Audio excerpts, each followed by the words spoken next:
আমরা একটা সিদ্ধান্ত নিয়েছিলাম যে ঢাকা সিটিতে ব্যাটারি চালিত 3 চাকার যে গাড়ি, এই গাড়িগুলো চলাচল নিষিদ্ধ। এটা সর্বসম্মতভাবে সিদ্ধান্ত ছিল, কিন্তু আজকে মন্ত্রিসভার বৈঠকে প্রধানমন্ত্রী শেখ হাসিনা তিনি সভাপতিত্ব করছিলেন। তিনি এই ব্যাটারি চালিত রিক্সাগুলো বন্ধ করার ব্যাপারে ঢাকা সিটিতে, হাইওয়েতে না, হাইওয়েতে এগুলো বন্ধ থাকে। 22টা হাইওয়ে নিষিদ্ধ ছিল, সেগুলো নিষিদ্ধ থাকে। ফিডার রোডে চলবে। আমরা নতুন নীতি নিয়ে আসছি।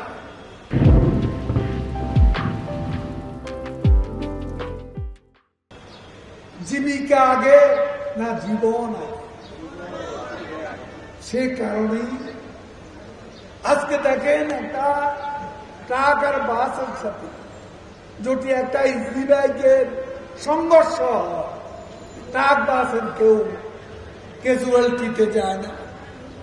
দেখা যায় 10 থেকে 12 জন ইজি বাইকের ড্রাইভার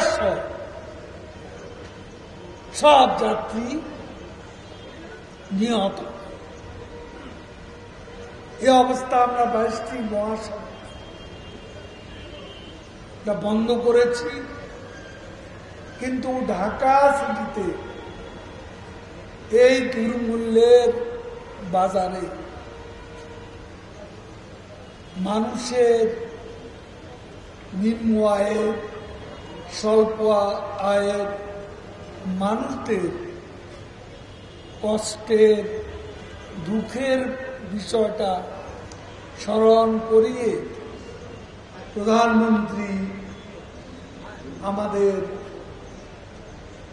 দেশরত্ন শেখ হাসিনা তিনি বলেছেন, নির্দেশনা দিয়েছে যে অন্যান্য সিদ্ধান্ত ঠিক আছে, কিন্তু ঢাকা সিটিতে এই মুহূর্তে বর্তমানে বিশ্ব পরিস্থিতি, যুদ্ধ, নিষেধাজ্ঞা, পাল্টা নিষেধাজ্ঞা, যে প্রতিক্রিয়া বাংলাদেশে দ্রব্যমূল্যের উপর, জ্বালানির উপর, আজকে ডলারের উপর বিভিন্নভাবে আছে, এইসব কথা বিবেচনা করে নেত্রী সিটি এলাকা ব্যাটারি চালিত গাড়ি বন্ধের যে নির্দেশ, সেটা পরিবর্তন করে চালু রাখা তিনি নির্দেশ